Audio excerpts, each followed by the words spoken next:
Kapag may connecting flight kayo guys, lagi niyong tandaan na yung mga luggage nyo na naka-check-in, automatic yan, makukuha nyo yan sa final destination nyo. Hindi is doon sa connecting flight nyo. Okay, sa final destination nyo sa makukuha doon talaga sa final.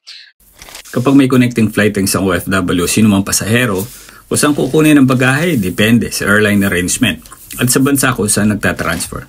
Narito ang mga karaniwang senaryo.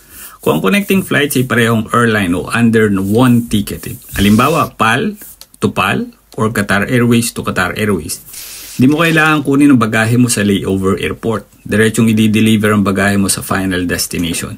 Sa check-in pa lang, sa unang airport, halimbawa Riyadh, itatanong kung saan ang final destination mo. Halimbawa, Maynila, at itatapan nila sa bag ninyo yung tag na Manila. Dapat mong i-confirm to sa check-in counter kung true check ang baggage mo. Kung magkaibang airline naman at separate tickets ang binili, halimbawa Qatar Airways tapos Cebu Pacific, kailangan mong kunin ang bagahe mo sa unang airport kung saan ka lilipat. Halimbawa, galing kang Riyadh, papunta ka ng Doha.